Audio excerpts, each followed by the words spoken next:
Welcome back to the Wondered Bliss Podcast.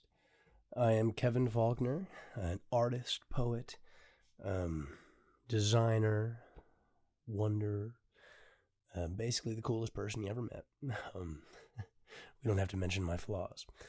I don't know how to introduce myself. This is episode 5 of the podcast. I'm still learning how to do this. I'm doing all this myself, figuring it out as I go. But I know I feel compelled to head in this direction, so I'm going to be here doing it. We can talk and learn and explore thought and all the things that my mind might lead to, right? I know I've mentioned it before, but this podcast, I want it to grow and turn into all of the wonderful things that you see all throughout the world in the podcasting space, interviews, all the things. But right now, I have some monologues I'm going to be going over my poetry book. What Struggle Brings. I released it not too long ago. It's a book of my art, poetry, prose, everything all in between. I spent a long time putting this together, and I think there's a lot of good insights in here. So at the start of this podcast, while I figure out how to be a podcaster, figure out how to do this, be going through it, all of the different parts and pieces, the darkness, the haze, and the light of my life, and different insights that I've learned along the way. So now here, the 5th episode, I'll be going over the 5th poem in my book.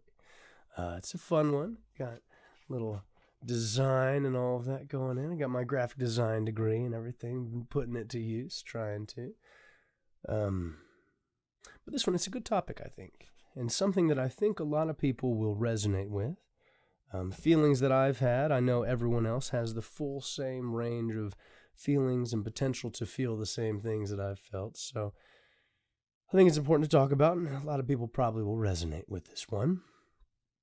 But I guess I'll go ahead and read it to you, and then we can go over whatever insights pop into mind. I try not to do a whole lot of preparation for this. I think it's more fun to kind of just explore thought and see where it goes.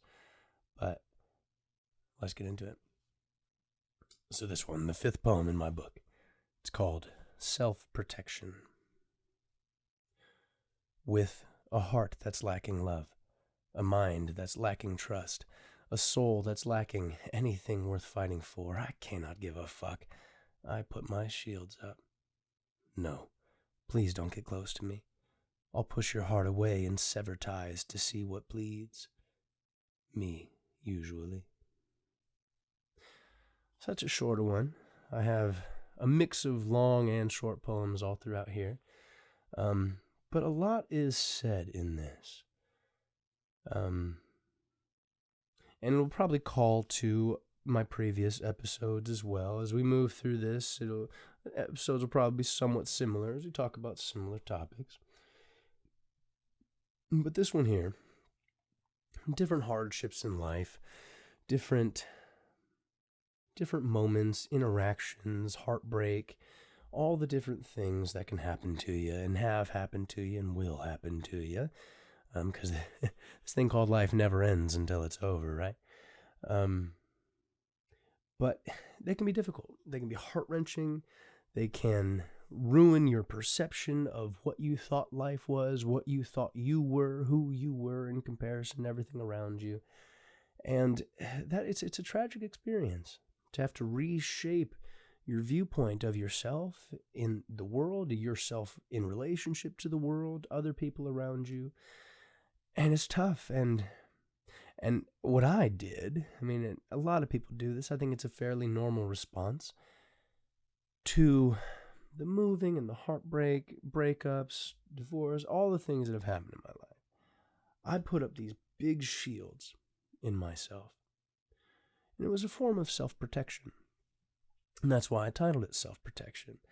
And it was never like a conscious idea that I had necessarily, that I'm going to wall up all of my emotions so that they can never be touched again. It kind of just happened, right? And that's something that does happen. I mean, it's when your mind is dealing with anxiety and stress and all these things, it's a somewhat normal response to just fall into yourself and try to prevent anything like this to ever happen again, because it hurts and you don't know what to do about it. And especially, I was young at the time. I didn't have the mental maturity quite yet to grasp and deal with the things that were happening in my life. So my reaction was to put these shields up. And in some ways, for a while, I think it probably was the right move. It isn't always wrong to do this. Sometimes, if you have too much happening in your life, sometimes it's best to just kind of pull back a little bit so you can process. That's important. That's important. So if you're there, take your time, do what you need to do, but don't let yourself get caught there. I spent too much time falling into this new idea of my life, this shallow, hollow husk of what I was, with all of these walls, never letting myself get even a single emotion deep, right? Because that's when I was vulnerable. And I talk about that in here as I go through the poem a little bit more, and I'm talking like, no, please don't get close to me. I'll push your heart away and sever ties to see what bleeds. Me, usually. And I wrote this from a viewpoint a little bit further away from these things, so I had a little bit more introspection and time to understand myself in relationship to these things. But this thing, it kind of just happened. Like, I always wanted love. Everybody always wanted love. But it was also the thing that scared me the absolute most.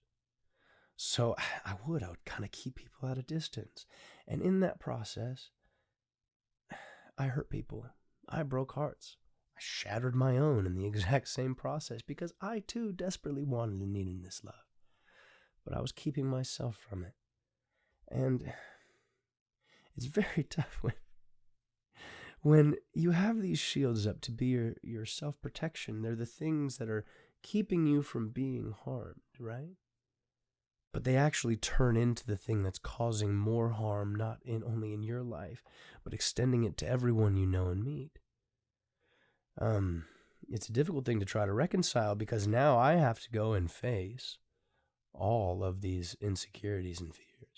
I now have to tear down my own walls, my own self-protection. That seems almost like the wrong thing to do. What do you mean I'm going to take off my armor? What do you think, I'm dumb? Gotta get my coffee to stay upbeat. Of course I want to keep my armor on. It's what's protecting me. But I said it in a previous podcast episode. I had these shields up to protect myself from feeling more pain, but I was preventing myself from experiencing the joys of living. And that's what will happen to you. Maybe not all the time, or maybe not quite yet if you're right in that same space that I was. But it will kind of happen. If you're too closed off to life, too closed off to love, too closed off to the idea of happiness because it puts you in a vulnerable position, and I need to be stern and strong and all of these things because whatever the fuck why. You're probably just going to hate your life and hate the idea of new experiences, hate the idea of letting anyone in to get close, and you really will. You'll be a hollow husk of what you could be.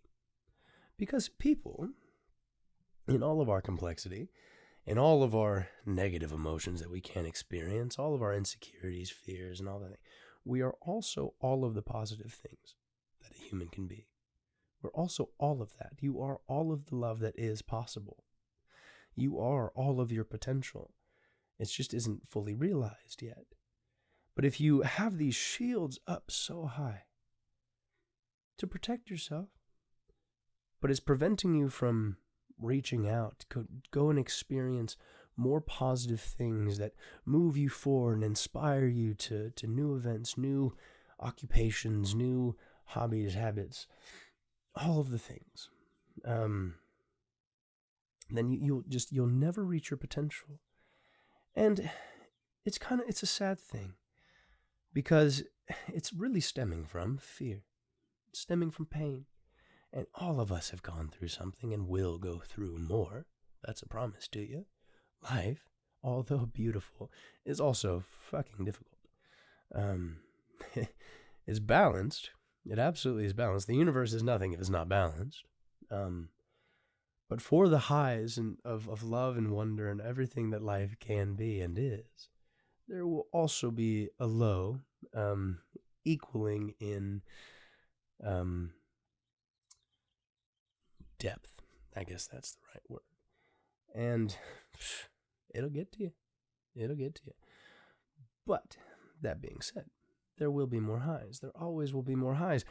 But if you shield yourself and protect yourself and keep yourself even just at middle ground, okay? Middle ground seems safe, right? Middle ground seems like the reasonable thing to do, the reasonable expectation, the reasonable goal to set. I'll just be neutral, right? No, you'll be numb. I tried to do that. Tried to set myself up so I can avoid the ebbs and flows. But yeah, no, you just end up living in a numbness that is probably worse, in my experience, than even the negative feelings, because you feel nothing. And as a feeling being who is seemingly here to experience, to feel things, probably the worst thing you can experience is inexperience. Because if you're not living at all, if you're not feeling anything, what is the point of living? It's a great question. It's a sad question. And it's an unfortunate reality that many of us find ourselves in. Petrified and terrified of moving forward because of the pain that it might cause us in the future. So we'll hold ourselves back. We'll put up these shields. And it's self-protection, right? And I'll say that with quotation marks. Because in my life, my shields and self-protection, like I said previously, ended up causing me way more pain, way more suffering, and just prolonged the misery of this feeling that I was existing in. This pessimism and negativity, this expectation that life is going to hurt me, that everyone's going to harm me, no one's going to love me the way that I deserve to be loved. So why even go try anyway? I stayed in that space for a long time. You might be there too. You may not even necessarily realize that you're there yet. But that type of thing, it wasn't until I started to get over that I let in some of the most wonderful people that I've ever known, who loved me with a wholeness and purity that I did not even know was possible. And, sometimes those relationships end too. But that doesn't mean that they weren't wonderful. That doesn't mean that they weren't fabulous. That doesn't mean that it wasn't worth every ounce of heartbreak that maybe came alongside it. It's something I've been thinking about. The goodness in life, the highs of life, they feel so lovely that really you could be experiencing years of pain and suffering, but one really good moment. If you're sitting in that space, truly just loving and feeling everything that moment is, whatever it may be to you, it makes it all worth it. You could have gone through years of pain and suffering, pessimism, anger, all of those things. But that moment where you're experiencing love, where you're maybe sitting out in nature, just caught in awe and wonder at the amazement and magnificence that this thing is.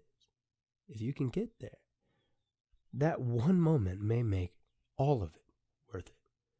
That is the power of love and all of the wonderful, powerful emotions. They are so lovely that it overrides all of the negativity. It really does. That is the power of love. That is the power of joy, of wonder. It really is. I mean, it's the best thing that you could probably ever experience. And I want everyone to experience that. I had blocked myself off for such a long time, believing that it was kind of foolish, and ultimately it'd be the biggest thing that ever hurt me and ever opened up the door in me to get hurt. In some regards, you become more vulnerable in those moments, so in some ways that is true.